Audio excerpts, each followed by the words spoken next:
Welcome back, everybody, to the Rooted Lifestyle Podcast. We're your hosts, Camryn and Justus Woods. And we are so happy to have you guys here. We're excited for this week, as we are for every single week.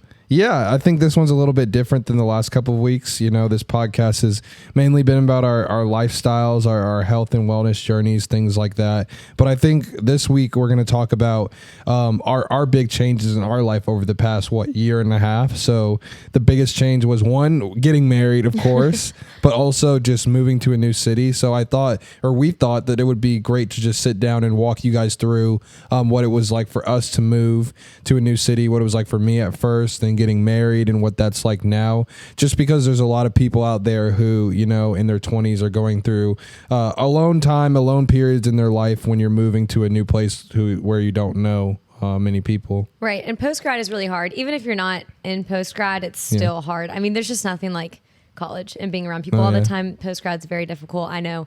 I talk to my friends about it a lot. We're all kind of like, man, this is just not as good as college was. I mean, being married's great, but not everyone. It's a life shift, and it's like you have different priorities. It's not the same structure, same college makes it easy to find friends because you all have like a shared similarity of like either the same major, same fraternity, sorority, sport. But like in the real world, like there's not much like you have to proactively be seeking. Yeah, and it's similarity. awkward, but you just got to do it. Yeah. Anyways, at the end of this, we will talk about some tips that we have for any transition that you have in your life, wherever you're at. Big transition, small transition, but let's get into it. And apologize for my voice because I had just come back from my best friend's bachelor party. Literally like 2 hours ago. I got 1 hour of sleep. 1 hour. He's like not okay. You guys should watch the YouTube because his bags underneath his eyes are thank you for exposing me. Huge. We're gonna do an eye mask We're gonna later. Go with the flow with this, and then yeah, guys, we didn't prepare this at all, so bear with us. It'll be fun. It will be fun. It always is. Because I'm gonna be we're fun figuring it out too while we go through this. Are you like here? No, I'm here. I'm ready. Let's get it. Okay. I think So, well, I'll just kind of guide you. Just go with what I'm going with. Okay. Easy enough. Easy. Okay, sure. So let's talk about how we got to Dallas because neither of us are from here. Yeah. And so Dallas, when I tell people that, they're like, why are you in Dallas? Like, it's very random. So you have kind of a funny backstory about how we got here. Yeah. So I think it was going into my senior year. I knew that when I got my injury, still dealing with some pain. I knew that senior football. Year of college. Yeah. Senior year of college. Thank you. I knew that like NFL wasn't really what I wanted to do. So I was like, I had a freak out moment of like, oh my gosh. What the heck am I going to do? And my roommate had the same freak out moment, so we kind of had that together. It was the same night. Like you guys literally freaked out together. It was during camp, like fall camp. So if many of you if you don't know, fall camp is like the most tiring, most tough part of the football season because it's like you do 2-a-days, like you do a bunch of workouts, you do nonstop stuff. So it's just like you're tired and exhausted. So I had like this freak out moment. I think it was after one of our like afternoon practices. And I was like, I don't know what I want to do with my life. What am I going to do? Where am I going to go? I knew I was going to marry you. So who am I going to marry? No, I knew I was going to marry you. Debating breaking up with me, I guess. No, I knew I was going to marry you, but I was like freaking out. But you didn't know when. We didn't know any of that. Yeah, really. there was no timeline or anything. But so I literally just went on like, it was Stanford's equivalent of like a LinkedIn kind of. It was called Handshake. So it was like where you went and talked to. Wait, we had that. Oh, I guess every school has that. Yeah. So you just go there, like you connect with like alumni who have like jobs that you're looking for and stuff. So I kind of got pulled towards consulting a little bit. So that's kind of what led me down that path. But for Dallas specifically, I knew I wanted to go somewhere. And it's funny because like I made this decision really without you. Fully without you called me and asked if it was okay. I did. I asked you if it was okay, but I was like, I'm doing this. Is it okay? Well, it's so loving and by of default, you. like you had to do it too. But and it was really, I think that was honestly the Lord in my life, just being like, it doesn't matter. Like just go with the flow. Because normally I'd be like, whoa, mister, this is a huge life decision. I was like, sure. I called you and you're like, okay. Yeah. But I chose Dallas because just being from North Carolina. Best place ever. Yeah, of course. Shout out to Charlotte. Love it. Being from North Carolina and going to school in California, I knew I didn't want to stay in California. No. I didn't want to do this. I didn't want to live in San Francisco, Silicon Valley, stuff like that. Like I did that for 4 years. I didn't want to stay there. I knew I didn't want to go to San Diego. Maybe San Diego. I love San Diego. That'd be great. Anyway, sorry. I knew I didn't want to go there. I knew I didn't want to go to like a New York, but I wanted to go somewhere new, somewhere different. Because like, you know, Charlotte's a great city, but it's not like a huge city. Like it's not a major city. So I was like, I want to go somewhere. We had lived there and all of our friends were staying exactly. there. Everyone was staying there. And I was like, for me, and I get Camryn, this is where Camryn and I feel like we have different opinions. But it's like, for me, it's like me moving back home, like right after college would make me feel like I haven't like accomplished anything or haven't really gone anywhere. That sounds very deep. If you guys are living at home, it is okay. No, I'm not saying that it's not. I'm saying for me, if I didn't have the option to, then I would move back home, obviously. But you just didn't want that personally. But I did not want that, and it was fine. I wanted it. That's what I did. It wasn't. Okay. I loved it. Yeah. Anyways, that's what I wanted. It's not what you wanted. That's fine. No, exactly. And it's like I wanted something different. I wanted to feel like I wanted new experiences and like a new place. Yeah. So I was like, a lot of people have moved to Dallas. I really like it. Who do you know? I don't not people, not friends, because we'll talk about that later. But not like friends, but just like people, like everybody's like, oh, the 20-year-olds are moving to Dallas and stuff. Yeah. Like it's a lot of job opportunities there. So when one of the consulting firms got back to me about like preferences of where to go, and I was like, I want to go to Dallas because it's literally like it's still that southern feel in like a bigger city, and it's like kind of like a central point, literally on the map, a central point, but also just like in terms of like culturally and everything, it's a central point as well. So that's kind of how we ended up here. I will just never forget the day that you called me and I like ran up to my room in my college house because my friends knew that we were trying to figure out our future, and I think at that point you told them you were proposing. I think you told some of them, I did. Or you told all of them. So they actually all like, no, I didn't. Really? No, I didn't. Because this was in the fall. Oh, okay. Okay, that's true. So they were just like, whatever, go figure out your life with your boyfriend. And he was just like, yeah, Dallas. And I was like, sure, let's just do it. I didn't know when. I was like, am I going to be moving there after college? I was just excited about it. So I was like, let's do it. Let's go. So that was great. And so I've been here for about a year now. We drove on the 4th of July last year. Yeah, we drove on the 4th of July. Drove 16 hours. Yeah, 9 hours the first day, to Birmingham. and then 6 hours to Birmingham, and then 9 hours, and then 9 the next day. The next day. So that's 15 hours. We're bad at math. Very long drive, but you drove the whole way because we didn't realize we were going to split it up because I like driving. Yeah, and Justus had literally packed his truck to the brim, and so we realized that if we moved his driver's seat up, everything behind it would like fall and crumble, and then we couldn't move it back, so he got stuck driving the whole way. So I was passenger princess, and it was the whole time. Yeah, it was a fun trip. I would not do it again, but at some point, if we decide to move, we may have to do it again. But yeah, definitely. And we'll ship our cars. Yeah, it's expensive though. But I moved here a year ago, and then we had to do long distance all over again. For those of you who don't know, we started dating in high school, end of junior year. Yep. And then we did long distance for 4 years in college. She went to Auburn, I went to Stanford. And we'll talk about all that in a separate episode about like, because we always get like, did you guys break up? Like, how did you guys stay together? Being like literally across the country from each other and having like such busy schedules. But we'll go into detail about that on another episode. But it was just kind of ironic that during this transition time, like I was moving to Dallas and then you moved back home, so it was like long distance. And we decided to do that because we were engaged at the time, so we knew when we were getting married. And I was like, I'm not going to move to Dallas, live with a random roommate, pay rent when I don't even have a job right now. You had a job, so because we decided that we weren't living together. We knew we weren't going to live together before we got married, and so I was like, I'll take this time to live at home with my fam. I'm obsessed with my family. So. And what do you feel? Are you appreciative of that time? 100%. Like I wouldn't trade that time for anything in the world. And I understand that not everyone has a good, healthy family dynamic, and like we have issues in our family, like every family does. But I absolutely love my family. I adore them. They are the best thing ever, greatest gift, and so. Being there with my sisters are both in Charlotte. My parents are both in Charlotte. Your family was in Charlotte. A lot of my friends, ironically, all of my friends are in Charlotte this summer, not last summer. Boo, my friends.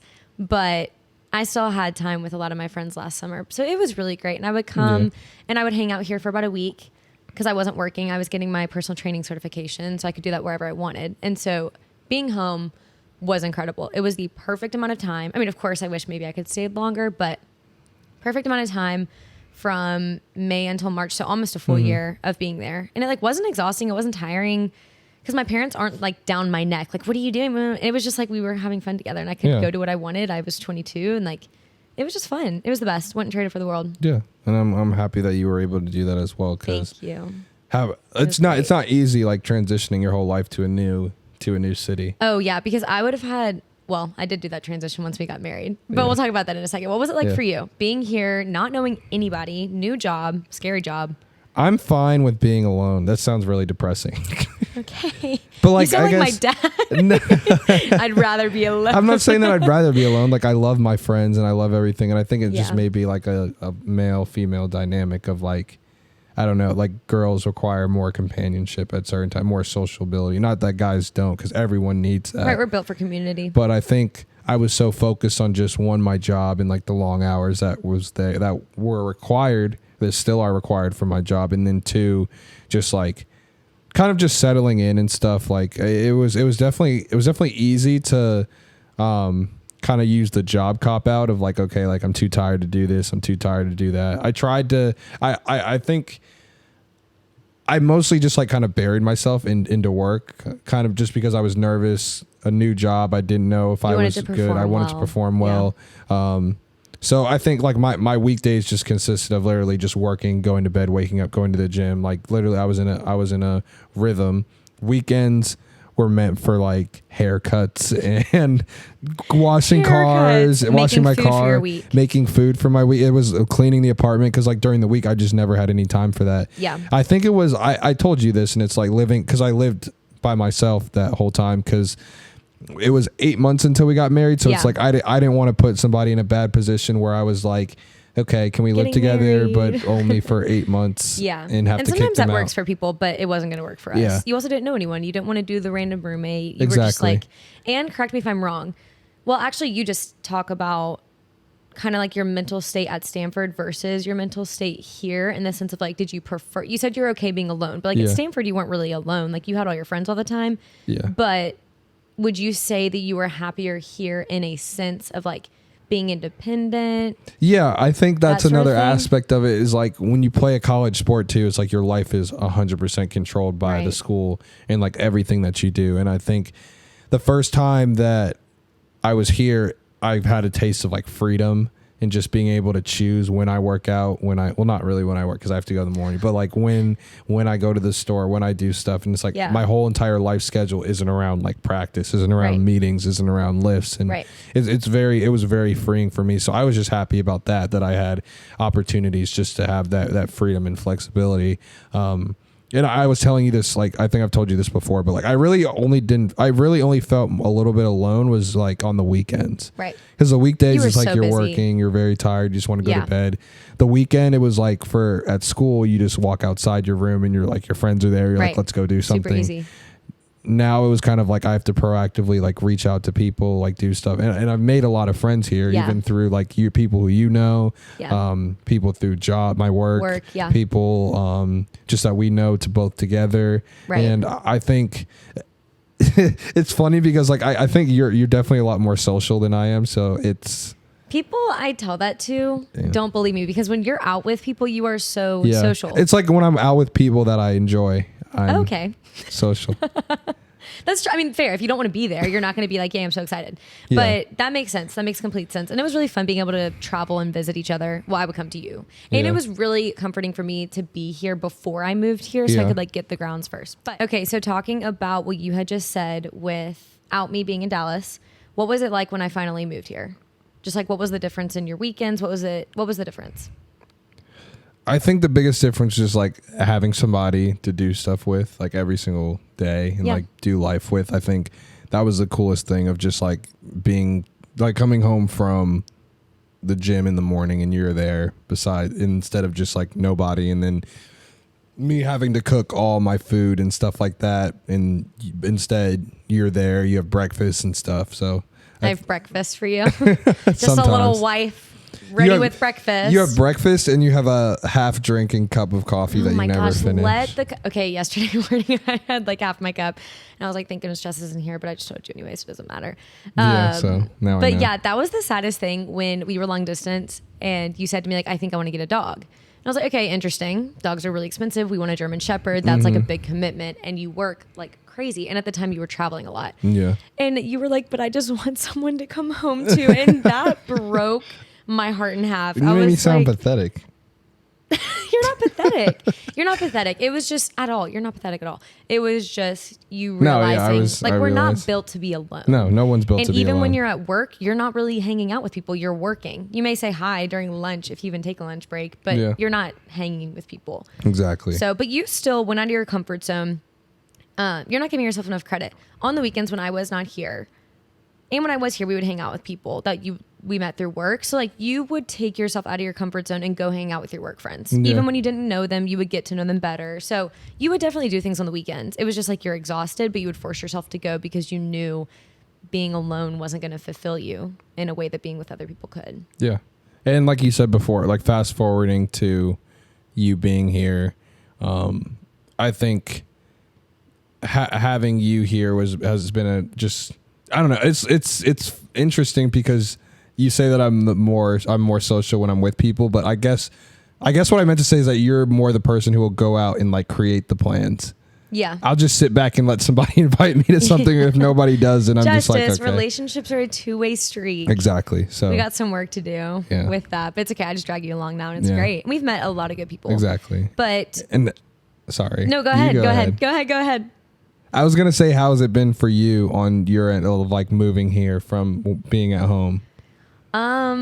Hard, but really good. It's been really sweet.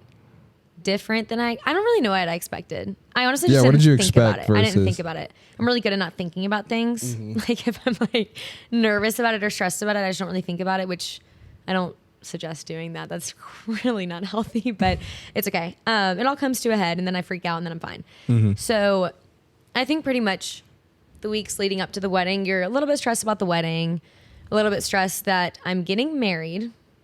I'm 22. I'm moving to a brand new city and I have no friends there. And I didn't start working until later, but I would have a new job too. So I was like, these are probably some of the biggest life changes I will ever have in my life all at once. Yeah. And that was very stressful, but I really think that I have such a strong group of friends from Charlotte that I grew up with, a very strong group of girls from college that I can lean on, and I have your family and my family. So if anything else, I knew that I would have a support system like no other that I could call up at any time of the day. Yeah. Like, for example, when we got back from the honeymoon and you had to go out of town for work the next morning. Literally the next morning. I unpacked my honeymoon bag and like put some of the clothes in. Yeah. And so I'm literally sitting there Monday morning, first morning in my apartment in Dallas, my new life, alone. I was like, oh my gosh, this is horrible. But it was okay because I called a lot of people. I got to catch up with a lot of people. And I think that helped me. And having relationships on the phone is not the same as in person. Absolutely not the same. But it's also, like I kind of said, friendships are a two-way streak. And so me and my friends are pretty good at just like calling each other. So I would say the transition has been hard, but it's been really good. I mean, there's not a thing that I would change of the way that we've done marriage so far. It's only been 4 months, but I don't know. I'm just learning so much more about you. You're learning a lot about me. We're learning how to live together, support each other, love each other through our love languages. And it's been really cool. It has. It's more good than bad, 100%. Like, I'm not crying myself to sleep or anything. I'm glad you're not crying yourself to sleep. It's just a hard transition because I'm a homebody, 100%. It's definitely a hard transition. And you were really good about trying to understand it, even though you really didn't because you'd gone really far for college. You're a guy, so it's like a little bit different. And a lot of girls I know are homebodies as well. And it helps that I had a couple of friends from college get married before me. So and they moved away from home. So I could talk to them about like that transition. They kind of prepared me a little bit more. And lots of prayer, I would say. Yeah. It was really comforting. But it was great. Speaking of prayer, churches. Yes. So that was one of the things that we were like, church will help us find friends, like-minded friends. Because I think that's something that what you have to do is like what I was mentioning before when you don't have that similarity with everybody. Yeah. As you do of like being in college or being in a sport. Major, yeah. You have to find your group through organizations, through like clubs, through like rec things, whatever. Yeah. But for us, it's church, and I think and gym. Church and gym. Yeah, we haven't made friends at the gym, but we're working on it because you walk around with a mean face at the gym. I work out at 4:30 in the morning, so I would never come up to you. At the I'm gym. working out to leave. Like I can't just sit there and have like 30-minute conversations. Meanwhile, I'm like walking around smiling. Well, no one still talks to me anyway, so I guess it doesn't work, huh? Whatever. Yeah. We're going to the gym after this. I'm going to make him smile the whole time. Yeah, I'll be smiling the whole time. Anyways, churches. Yes. Yeah. So when I would come to visit and when I wasn't visiting, you kind of church hopped. I did. We went to a few churches here in they were Dallas. Great. Yeah. They had a lot to offer. They were great, very sound, like-minded people. But there was just a lot of things that we were going into a church really wanting. Yeah. And so we found this church, Shoreline City Church. Shout out. Shout out. And we went there like a month or two ago. We started going there like 2 months ago. Oh wait, no, when I moved here, 3 months ago.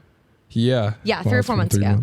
And you started going a little bit before, but Justus didn't really want to settle down in a church and like root that community without me because he wanted me to be comfortable in the church as well. Well, yeah, I just didn't want to make the church decision for you. So like I went to some of the churches that we went to before when you would come and visit, and like I just was hesitant to join just because I wanted it to be a decision that we do together. And like kind of how we thought about it for choosing a church, especially in Dallas. There's a lot of different churches. Which is a huge blessing. And I think we chose, because you can always find fault in churches. There's always something that you can point out and be like, oh, or you can compare it to like the churches I used to went to.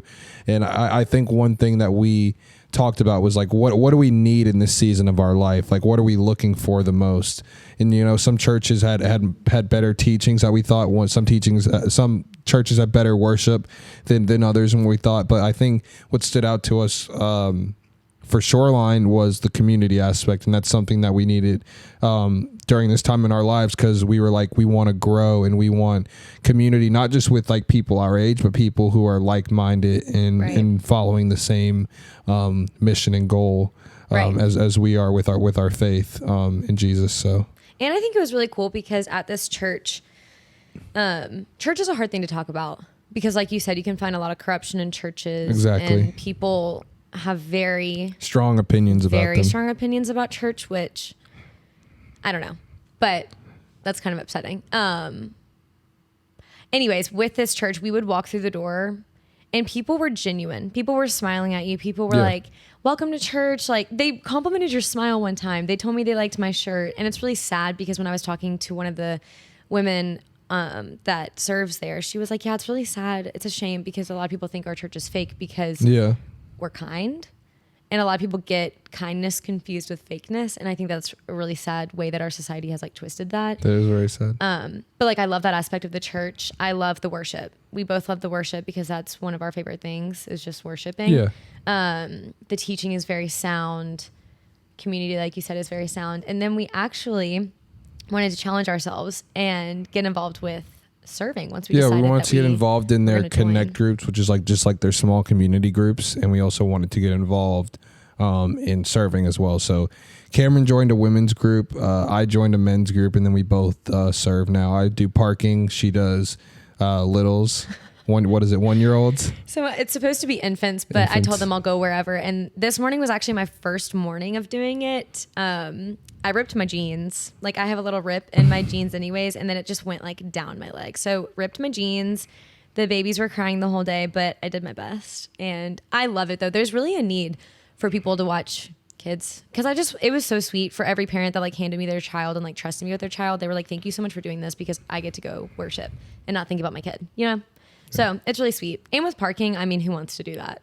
Exactly. I don't mind it. But, I know. And I was like, dang, in this Texas heat. Ooh. But it's just like an opportunity for us to like, of course, like what we believe about being a part of a church body and not just being a spectator, but being actually a part of the active mission that they're trying to accomplish. And I think through that, you start to develop relationships. You start to develop those deeper relationships. Absolutely. And I think that's what we wanted too. is a deeper relationships, especially because at our age, it's like 23, 24. You meet people and it's always like, okay, let's go to the bar. Let's go drink. Let's go out to the club. And it's like, I think we can both agree that that's not something that's in our like priority of like every single weekend. That's what we want to do. We want people who are a little bit more grounded in what we're. Our ideal date could literally be going to get sushi and then coming back home and watching Love Island. It's just like, yeah, I agree with you. And so finding people like-minded, and not to say that we wouldn't go to a bar, like 100%, exactly. like it's totally fine, but that's just not the goal. Like the goal is not to go to a bar, get drunk. It's just kind of like that thing, what they say about you shouldn't, if you're looking for somebody who you want to have like the right values and stuff, if you're looking to date somebody who you want to be like the one, like don't look for them in the wrong places. Like don't go at a bar and look for the perfect man or woman, because not to say that like they're not there and they won't be there, but the odds, I'm sure there's stories that the odds and the likelihood of that are very, very low. So it's like, it just depends on what you want in a person. and I think it's the same with like friendships. Like if you want to develop deep rooted friendships, it doesn't have to be in a church. It could also be in just things that you enjoy. It can be like rooted in things that you enjoy, right? Just doing, like being a part of pickleball leagues or stuff like that. But we decided that church was important, and I think Connect Groups is a great opportunity that we did as well. Because we just did that recently. Yeah.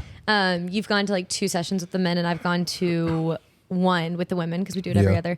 And like, once again, this is the first church that I've been to that have been so inclusive with Connect Groups, because I think sometimes they're like, oh, I'm sorry, because they don't want it to get too big because then it's not relational or things like that. And I see where they're coming from majority of the time, but this group that I was invited to is kind of a range of women. Like some of them have young children. I think they're kind of like majority 28, and obviously I'm 23, which is totally fine. And I'm going to say in this community group, and I'm excited because all those girls, you only show up to a Connect group if you like really want to go. Like you keep showing up if you really want to be there, to like get to know each other, to further your faith, to further your friendships, things like that. And so I'm going to keep going, and it's going to be really great. But I'm also excited because our church has like pickleball Connect like groups, volleyball, just like fun ones where you don't even have to be going through like a book of the Bible or a devotion or anything like that. It's like, let's just hang out like-minded people and do fun things that we all enjoy. So you can be a part of like so many Connect groups, which is something else that really attracted us to this church. And going off of Connect groups, talking about just kind of what we were saying about how hard it is to find friends, and like you were saying, like-minded people, church is a great way to start. And yeah, it's hard and it really takes time, but it reminds me of my freshman year of college a little bit, because you were asking me like how it is. Yeah. And how freshman year of college, I wanted to go home all the time. I went to Auburn not knowing a soul. I didn't even have a sibling there. I didn't have anyone even in Alabama my cousins, but they were like hours away. And it was just like, it was really hard. And it takes time. I wouldn't say that I met my best friends or was like really rooted with my best friends until like the beginning of junior year. Yeah. And it always takes time. It does. I think it probably takes about a year plus to like really get integrated, and not even a year, because I would say that I've been here for a year, but I didn't really actively try to pursue like it's true. those types of friendships and relationships. So I would say like it would a year plus of actively trying to do these things, and not to say that that's the recipe for everyone. Like it could happen sooner or later, but right. I think the key is just, and I know we're going to go into some like tips and stuff that we've learned about moving to a new city, but it's just being patient and being understanding that like, okay, this season of my life may be a little bit more lonely, but you can always learn stuff from different seasons of your life. So it's like taking it as it is, but then also trying to actively pursue other things in order to help with building those relationships. Yeah, I agree. And I think it's been really great since we've been here. We've met some incredible people through, like I knew a couple of girls coming here from all different stages of life, and they've introduced me to people. They've introduced us to a couple guys that Justus is friends with. Like we do always have plans on the weekends now with other couples or other people and things like that. So it really is great. And I'm just excited to get to know more people in all avenues of our life. But definitely for us, the goal was gym and church, finding friends that are like-minded, people that enjoy taking care of their bodies, and people that are followers of Christ. So that's been really cool. But yes, let's talk about those tips. I think we have 4. Yeah. Where'd you come up with if we think of some more, then we could say Justus was like, I'll come up with some more later. And I was like, okay, sounds good. But yeah, you want to take the first two? So I think the first one is what I said before, is be patient, which is essentially just understanding that it's not going to happen overnight. Yeah. And you just kind of have to understand that there, like I said, there will be periods of time where you'll feel a little bit more alone, but that doesn't mean you are alone. And I think you can use those times to grow other areas of just like yourself and growing other areas like of things that you enjoy, and it doesn't have to limit you of what you do. I know tons of people that like go out to lunches or breakfast by themselves, go to movies by themselves. Like you can still you can learn to enjoy life by yourself, you know? A lot of people are like, I have to be on my phone, I have to be with a friend. Exactly. And that's a part of being patient, is just like not wishing this time of your life away just because it's not what you think it is going to be, or it's not what you think where you should have been at this point in your life. Yeah. Don't wish it away. You can always have opportunity to learn and grow and to still have fun in those times. Absolutely. So patience. Yeah. So patience is definitely number one. And number two, I think this one's a good one for me too. It's like, you have to be okay with being in uncomfortable or awkward situations.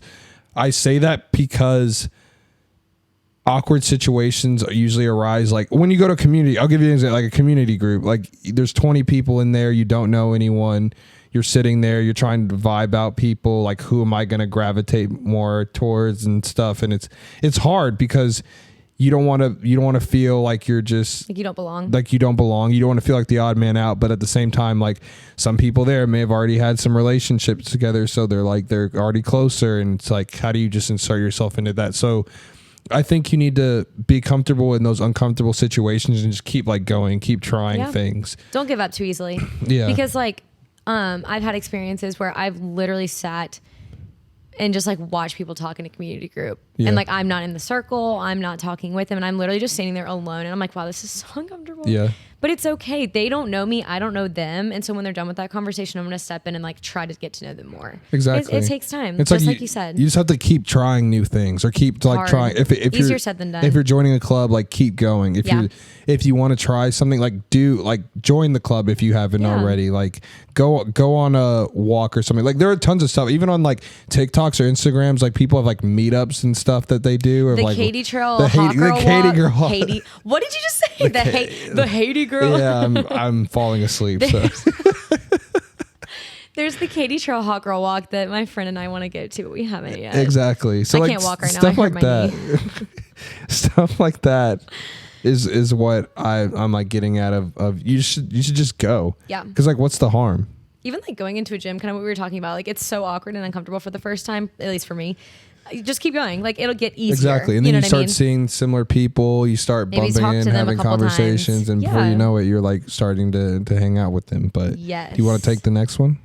Yes. So this next one was actually advice that my family gave me when I saw them, I think a month after we got married. Yeah. And they were just asking me because I didn't have a job. And they were kind of like, what are you spending your time doing all day?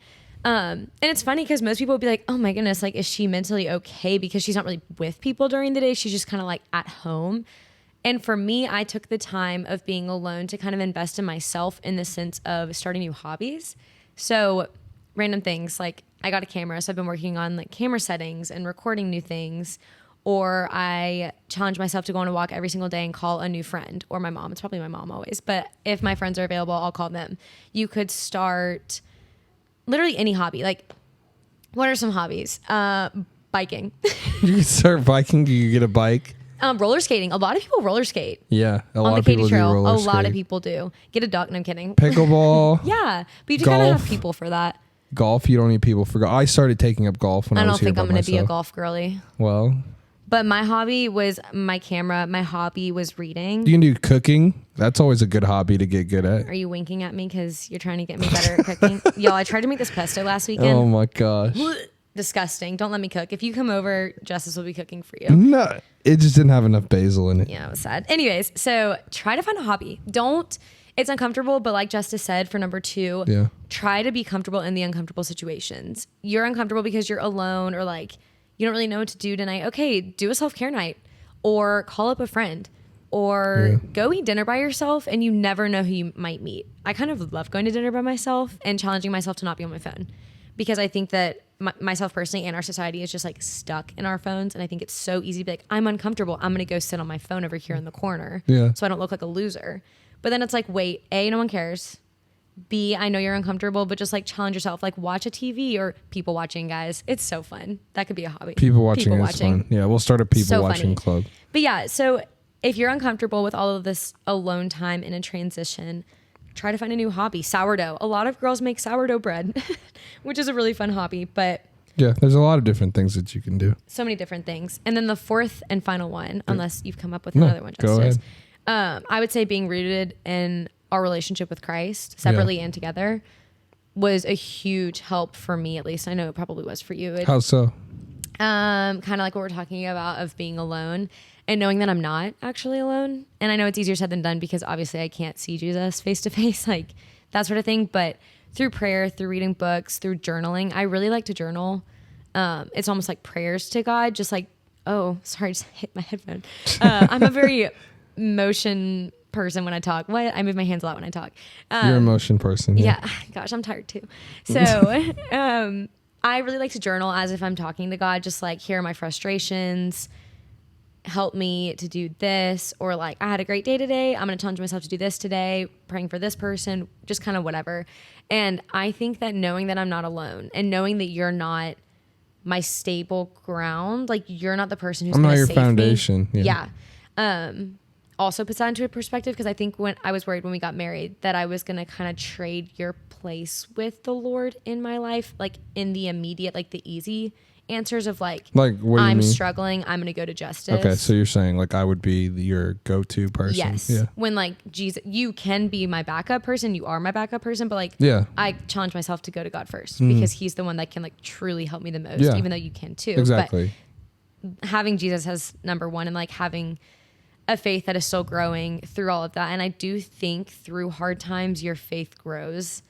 And because you're kind of realizing, okay, I can't do this on my own. Yeah. This is not like what I'm not supposed to be alone. Like we're supposed to be with community and grounded like with the Lord because like he's going to help us through everything and things like that. So I think for myself, the alone time, filling it with reading my Bible or just praying helped a lot, knowing that I was never alone. No, yeah, definitely. And I think it's an opportunity for you to grow in your faith and really focus on your relationship with God. Like no distractions, no nothing. And it's kind of it's just you and him talking together. And whether that's through journaling, whether that's through prayer, whether that's through worship. And I 100% agree in those opportunities. Even when I was by myself here, I took it to get more, study the word more and do stuff like that because it's the older you get, the more responsibilities that you get. And then it's like harder you should always find time and you always can find time, but it's just the more responsibilities you get, the harder it is to like really carve out that deep time. So taking advantage of it while you're young is a great idea. Because it'll stick with you. You can always learn more. Like the amount of times I've read The Woman at the Well. Yeah. Like the amount of times I've heard it since we've been here, which is really crazy. And just like I've taken something different every single time. Yeah. And the Bible's awesome. So if you're bored, read your Bible. But yeah, I think those are the tips that we have. Yeah. And those aren't the end all be all and they may not work for everyone, but those are just generic ones that have worked for us. And we're still growing and we're still getting used to life here, but it's been great. It really has been great. And I know it's just going to keep getting better. And it's a great opportunity. What I heard too of if you get married, moving together, I mean, moving to a different place together is a lot better because you don't go running to your parents whenever if there's a situation, you don't go running to your friends. Like all you have is each other. And in our case, we have Christ as well. But like on a humanity level, it's just me and you out here. Right. And it's like, I have to go to you for things. You have to come to me for things. And it helps us to work out problems and grow together. Right. And I think especially for at least all the girls that I know that have gotten married, it was a hard transition of like, okay, I'm always going to call my dad when my tire's broken down, when I need help with this, when I need help like with this bill or something like that. Like it was just always like my dad had all the right answers. And so I was like, okay, that's going to be a very interesting shift for like Justus to be my person now, like always. But it has been a lot easier than I thought it would be. Probably because like you said, we moved. Like I'm so far from home. We are so far from home. We're a flight away. And I think that just having you here as my person, like you said, is one of the best pieces of advice, even though I really didn't want to do it, but it was really good for our relationship, I think. And it's fun. We've never lived together, but we also have not lived in the same state in the last 5 years. Yeah. So it's been great. And yeah, more advice to come, I'm sure. Yeah, I'm sure. As we figure it out. Exactly. I'm excited though. I am too. It's been really great. But thank you guys so much for listening. Of course, if you have any questions, email us, text us, DM us. Mail it. Nope, they don't have our email address or our street address, whatever it's called. Our mailing address. Yeah, whatever. Well, but we will see you guys next week. Yeah. Thank you guys for listening. Bye.